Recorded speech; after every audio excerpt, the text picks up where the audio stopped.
His Excellency Hakainde Hichilema, President of the Republic of Zambia, represented by Dr. Situmbeko Musokutwane, the Minister for Finance and National Planning, His Excellency Musa Faki Mahamat, Chairperson of the African Union Commission, represented by His Excellency Albert Muchanga, the Commissioner in the African Union Commission, Dr. Akinwumi Adesina, President of the African Development Bank Group, honorable ministers, members of the diplomatic corps, and heads of international organizations accredited to the Federal Democratic Republic of Ethiopia, Dr. Sidi Tar, Director General for Badea, represented by Fatima El Sheikh, the Strategic Advisor for Badea, Professor Jeffrey Sachs, Economist and Director, Center for Sustainable Development, Columbia University, United States of America, Executive Directors of the African Development Bank Group, Senior Management and staff of the African Development Bank Group, here really represented in force, in full force. I want to recognize the presence of Professor Banji Oyeyinka, a Senior Advisor to the President of the African Development Bank Group, Dr. Beth Danford, the Vice President for Agriculture and Human Development in the African Development Bank Group, Marilo Akin Olubade, the Acting Vice President for the Business Development and Delivery Complex of the African Development Bank Group, Professor Vincent Mehiele, the Secretary General of the African Development Bank Group, and Dr. Kevin Kariuki, the Vice President for Energy, Power, and Green Growth and Climate Change in the African Development Bank Group, Ambassador Modibo Ture, Senior Advisor and Senior Envoy to the President of the African Development Bank Group. I also want to recognize the senior leadership of the African Union Commission, with whom we have worked tirelessly to prepare for this event, here ably represented by His Excellency Ambassador Muchanga. I'd like to use this opportunity to just build on the excellent summary of the African Economic Outlook Report, which a Macroeconomic Performance and Outlook Report 2023, which the President of the African Development Bank Group has already summarized for us. We all know that the global macroeconomic conditions have recently become increasingly uncertain, very dynamic, and persistence of multiple and confounding shocks make policymaking and investment decision-making often very challenging. This dynamic and persistent nature of global shocks and their interactions with prevailing pockets of domestic and regional risks require regular diagnostics and targeted intelligence and policy actions in order to address their impacts and keep Africa in the current trajectory of positive growth that we see. The report shows that Africa still continues to deal with several confounding shocks, which has already been mentioned by the President, the ripple effects of Russia's invasion of Ukraine, which has disrupted supply chains, especially in the energy and food markets, the tightening of global financial conditions, especially the appreciation of the United States dollar that has exacerbated currency challenges in the continent, and also the continuing risks of COVID-19 pandemic, which remain a moderate risk for Africa and has reversed the progress that we've achieved in terms of poverty alleviation before the pandemic.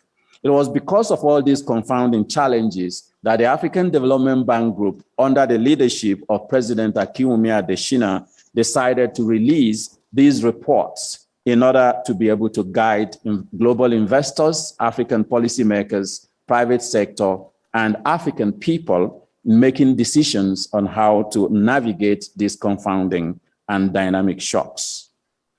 My presentation will focus on 5 key areas. First, look at Africa's growth performance and outlook. Second, the key macroeconomic fundamentals and how it's been changing within these confounding shocks. And then also, more importantly, look at the socioeconomic effects of these changes that we see in the key fundamentals of Africa's economic performance and outlook. Then draw some policy recommendations and some conclusions from the report, homing in a lot more on the key actions that needs to be taken in order to continue to address the shocks that we see globally, including in Africa. On this slide, you see the Africa's performance and outlook. Following an impressive recovery in 2021, after the COVID-19 pandemic, which we reported in the African Economic Outlook Report of 2022, we see that the continent decelerated in terms of growth. The average growth of real gross domestic product, GDP, slowed to 3.8% in 2022. This is falling from what we had in 2021 at 4.8%. And I already mentioned that this has been occasioned by a number of shocks. The growing impacts of climate change that is exacerbating losses and damages and increasing the fiscal challenges for the continent, persistent risks of COVID-19, which we also talked about, and the spillover effects of rising geopolitical, but also regional conflicts. So these three factors, COVID, climate, and conflicts, which the president of the African Development Bank Group often calls the 3 Cs, has occasioned significant and substantial volatility in the global financial markets, fueled inflationary pressures, which we heard our honorable minister representing the president of Zambia referred to in his openings, in his remarks as well. It has also disrupted supply chains, especially in the food and energy markets, and softened demand in major export markets of Africa, especially in Europe and China, which are Africa's main trading partners. As in many of the emerging markets, we see that the tightening conditions and appreciation of the US dollar has had their consequences for most Africa's economies. This particular shock or changes that we saw in 2022 has increased the cost of debt servicing and heightened the risk of debt distress across many countries in Africa. It has also restricted access to international capital markets for accessing new financing that is required to address the expanding challenges and fiscal needs of the countries. It has also greatly amplified instability in foreign exchange markets, and I will come back to that when we get to inflation and exchange rate dynamics, but also pushed price stability beyond the grasp of many central banks, both in Africa and across the world. This has exacerbated fiscal positions in Africa, which was already suffering from the challenges, the increased financing needs that was required for addressing climate change and also COVID-19. But the good news here is that Africa's economy remained resilient. Africa's estimated average growth, as the president has already pointed out for us, is far higher than the estimated average growth in 2022, 2023, and 2024 globally. But also, more interestingly, it is also higher than the 2.9% that we had in 2029 before the pandemic, and also higher than the 3.3% that we had during 2014 and 2018, which was the end of the commodity super cycles. So one can say that African economies is going back to its health pre-COVID-19 pandemic. But this stable outlook comes with some cautious optimism because we still see continuing challenges in the global markets that I'm going to come back to. But one thing that interested me in this report is seeing that this robust recovery and positive outlook we see is because of continuing policy support we see across African countries. And I think it's good for us to actually applaud our heads of states and government, our finance ministers, central bank governors for doing a great job in bolstering the effects of COVID-19, climate change, and the pass-through effects of the Russia-Ukraine war. In 2019, when COVID was starting, there were lots of prognoses, expectations that Africa's economies is going to be hit the hardest. Africa has proved that prognosis wrong. This is also because of global efforts that we've seen in the mitigation of the impacts of the COVID-19 shocks, and also some of the issues that the president has already referred to, the SDRs of the IMF that helps to bolster the shocks of debt overhang on the continent, and several other external and internal robust policy responses that we saw during the period. But this growth performance and outlook, as usual, is actually heterogeneous across Africa's regions, because Africa is a continent with several countries, different economic structures, and at different stages of growth. In Southern Africa, growth decelerated to about 2.5% in 2022 from the 4.3% we estimated that we saw in 2021. And this is because of higher interest rates, weak domestic demand, and persistent structural issues in South Africa. That's the biggest economy in that region. For West Africa, we saw a growth of 3.6% in 2022 from 4.4% in 2021. Again, reflecting deceleration in the bigger economies in that region, Cote d'Ivoire and Nigeria. In North Africa, we see estimated growth of has decelerated by about 1.1 percentage points to 4.3% in 2022 from 5.4% in 2021, due to several factors that you will see when you read the report. East Africa growth was estimated to have moderated to 4.2% in 2022 from 5.1% in 2021. But we expect this to stabilize around 5% in 2023 and 2024. And the impacts of these in Central Africa was a little bit more modest. And we see better, robust, and higher growth in that region due to several policy coordination and stable currencies that we saw in that region, achieving 4.7% in 2022, up from 3.6% in 2021. If you look at the right part of this graph, of this slide, you will see also the decomposition of this growth with regard to the structures of economies, which I have talked about before. We see that resource-rich countries, resource-intensive economies, and major commodity exporters saw the highest deceleration in growth. Tourism-dependent economies had very high recovery because of accumulated savings, household savings in tourism source countries that was accumulated during the COVID-19.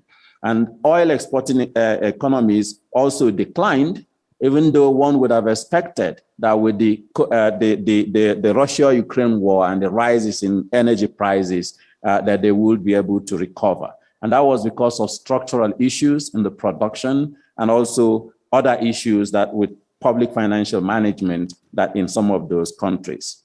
So we see here that generally there is a positive direction for Africa's economies, but still there are challenges, which has been alluded to already by the minister from Zambia. First is exchange rates. We have the tighter financial conditions putting pressure on Africa's domestic currencies, raising the risk of already high inflation getting to the highest that we have seen in the last decade.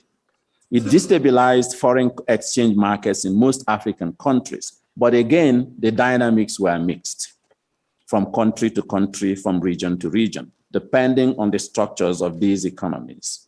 Most of the commodity exporting countries lost substantial value to the US dollar in 2022. And the depreciation ranged from 21% in Malawi to 24% in Sierra Leone, 33% in Ghana, 69% in South Sudan. But on the other hand, some currencies appreciated. And that was seen in 29% in Angola, 16% in Seychelles, and 14% in Zambia. While these depreciation rates are projected to slow in 2024, currency weaknesses in Africa's more globally integrated economies, Algeria, Kenya, Nigeria, South Africa, and others, are expected to persist in 2023. So if you look at the report, you find that the drivers of this deceleration and appreciation in currencies varied from country to country. Because of time, I will not go into those details. That will encourage you to read the report. On inflation, we see that average consumer price inflation is estimated to have increased by 0.9 percentage points, rising to 13.8% in 2022 from 12.9% in 2021. And this is the highest inflation rate in more than a decade. Inflation exceeded targets in about 19 countries in Africa, with the highest level seen in Eastern Africa at 25.3%, West Africa 16.8%, and Southern Africa 13.2%. But we also had good stories where in North Africa, we had only 8.1%, below a double-digit inflationary rate, and Central Africa was 7.3%. So we see that also in all these stories, whether it's in inflation or growth rates, we see differences depending on the structures of the economies and the dependence on commodities or other services and so on. And that already begins to show us what kinds of policies we may want to recommend. On average, inflation is projected to gradually ease, declining to 13.5% in 2023, but by 2024, it will be below double digits at 8.8% in 2024. Again, this trend is positive because it's below the 9.2% we had before the pandemic. So Africa's projection is again that it will return to returning to a pre-pandemic economic story. If you look at the fiscal deficits and fiscal balances on the continent, we see again that we'll have a positive story. Fiscal deficit in Africa narrowed to an average of 4.4% of GDP in 2022 from the 5.2% we had in 2021. This was because of improved revenue performance, especially in oil exporting countries. Again, for the different types of economies, oil exporters, resource-intensive economies, and non-resource-intensive economies, the dynamics were also different. Again, an invitation for you to read the report. In general, fiscal positions are projected to improve in the medium term, supported relatively by revenue performance, as I've already said. An average fiscal deficit is projected to be 4.3% of GDP in 2023 and going down further to 3.9% in 2024. So all these stories, again, continues to show positive trends in Africa's economies, thanks to good policy reforms that we have seen and policy implementations by our leaders over the period. But despite these improvements in revenue gains in 2022, the global economic uncertainties continues to pose significant downside risks to Africa's overall fiscal performance. And this stresses the need for scaling up revenue mobilization, both domestic and external, including the calls that the president has referred to in terms of the SDRs, and also the point that the Honorable Minister from Zambia talked about with regard to addressing the debt issues that we have. On current account balance, we see that current account deficits also narrowed slightly to 1.5% of GDP in 2022 from 1.7% in 2021. Again, varying by the structures of economies that we talked about. The net currency transfers, including remittances and aid, have been positive throughout the period in 2022, rebounding from a decline during the pandemic that we have seen. And this was what has helped alleviate these deficits, the trade deficits and income inflows that we had there during the year. These dynamics are expected to persist in 2023 and also in 2024. However, capital inflows rebounded in 2021 from a fallout that was caused by the COVID. After declining in 2020 due to external financial inflows to Africa, that is now estimated to have rebounded by 20% in 2021. This is again because of the renewed interest in supporting Africa by the global partners that we have and other bilateral agencies. So, but the continent still expects to experience portfolio outflows of about 22.5 billion US dollars. The next challenge that remains in Africa is the high sovereign debt that we have seen before the pandemic, exacerbated by the pandemic, slowed a little bit during 2020 and 2021 because of the global support that was received. So now we have a 67% of GDP, of debt to GDP ratio in 2022, and this is expected to stabilize around 65% in 2023 and 2024. However, the debt distress remains a challenge on the continent, especially because of the pass-through effects of the of the Russia-Ukraine war, and also the fiscal tightening that we have seen across during that year. When we try to decompose the debt structure, we see that the current flows in debt dynamics is mainly driven in Africa by exchange rate depreciations and high primary deficits. If you read the report, you will also find that the dynamics varied by economic structures that we have talked about. But here is the most important aspect of the report for me. What are the impacts on citizens? And we find that poorer households have borne the most burden from the current wave of high food and energy prices. And this is because, as you see in this graph, average African households spend about 40.7% of their disposable income on buying food and energy expenditure. 36% of that is on food expenditure alone. So as food prices went up and energy prices went up, it ate much more into their disposable income. The upper 10% of the citizens did not have that similar kinds of impacts. Because of this, per capita income for the poorer households worsened in 2022.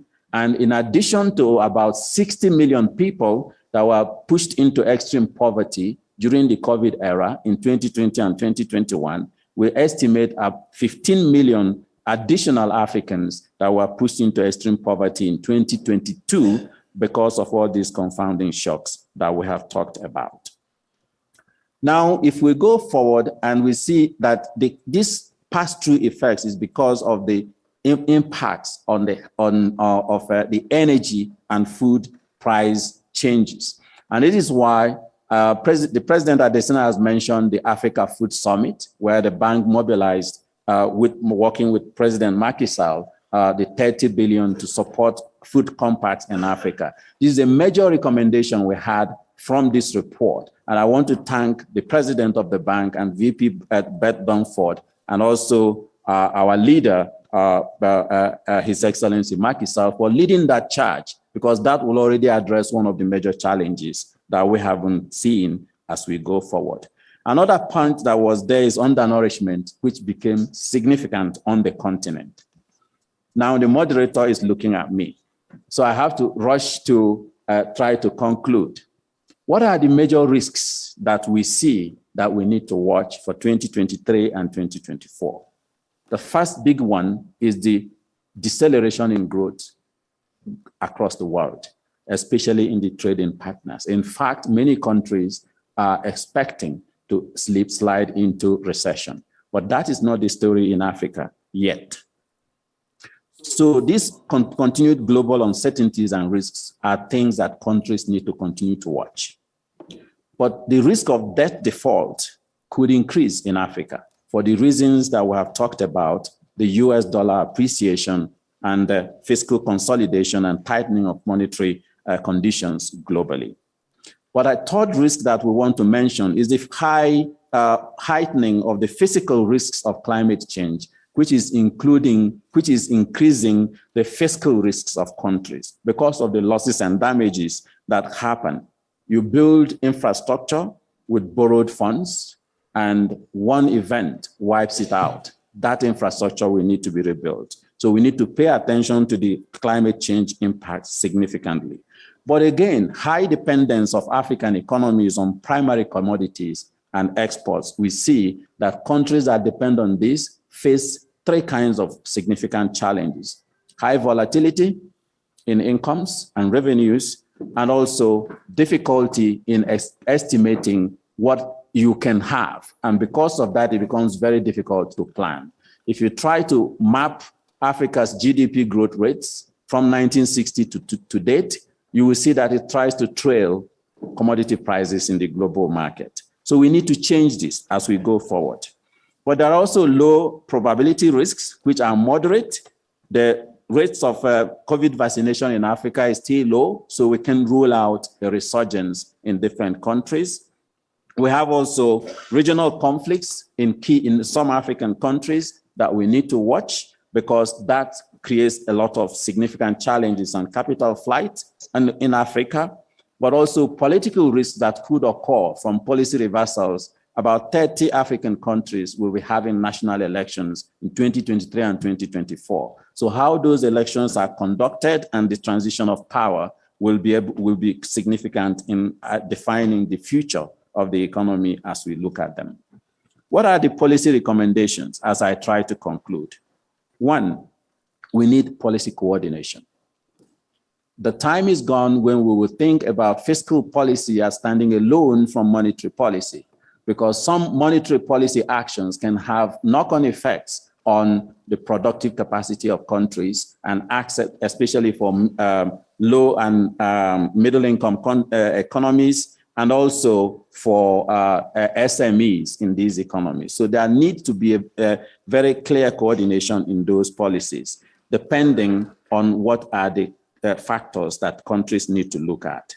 We need to boost regional and trade in Africa in the productive sectors. But structural reforms in terms of building tax administration capacity, investing in digitization and e-governance, transparency, reducing illicit financial flows, and scaling domestic revenue mobilization remain key. On illicit financial flows alone, if we're able to curb that, we will increase the GDP of Africa by about 3.7% annually. We're losing over 90 billion annually in that particular illicit flows.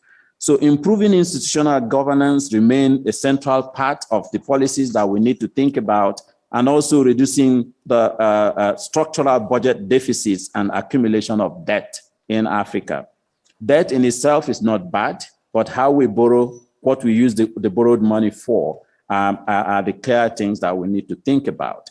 And that is why public financial management remain a key aspect of what we need to do. And the African Development Bank is working with the IMF and the World Bank and other partners to actually help countries to be able to do better in those areas. But as we implement these fiscal and monetary policies, we need to remember the most vulnerable people and ensure that policies that cushion those impacts will be very key in terms of how we move forward. The second bucket of policies we looked at is structural industrial policies, strategic industrial policies, that we need to actually try to rethink our models to focus more on the productive sector, manufacturing, and also transforming the energy sector by favoring emergence of gas to power, green hydrogen, and other renewable energy for manufacturing industries. We also need to invest in healthcare, implement local content, and what I would call franchising policies to allow us to add value to our resources. If you think about Zambia and others with huge resources that would drive the green industrial transformation, how we relate with those resources will define how we are going to be able to benefit from that. We also need to continue to invest in regional and hard and soft infrastructure, encourage freer movement of the factors of production between countries in Africa. It might look simple, but the cost of doing business in Africa that's caused by restrictions is a significant aspect that we need to look at. Strengthening the African payment systems is another area, and the Continental Free Trade Area agreement that we have is a huge opportunity that we need to continue to harness. For multilateral development banks, the call that the president has already made is significant. We need to think about how to use our risk capital to catalyze private sector financing for inclusive growth and sustainable development in Africa. But the global financing architecture itself needs to be looked at, as the president has mentioned already. What are the key takeaways and conclusions? The story of Africa this year was a story of resilience in the midst of global recession. We have positive GDP growth rates in Africa, with 5 countries in Africa now set to return to the best 10 growing economies. We also need cautious optimism, given all the risks that I have mentioned and so on, and bold policies, some of which we have mentioned, in order to move forward. But central to doing this is what Professor Jeffrey Sachs calls investment-led growth. We need to focus on mobilizing resources to be able to drive growth in Africa going forward. Africa remains the place to invest. With 1.4 billion people, access to resources, huge amounts of resources, I'm not going to continue to mention them, to drive growth and development across the world. If I were a private investor, I'll pack my load, jump on the plane, and come to Africa.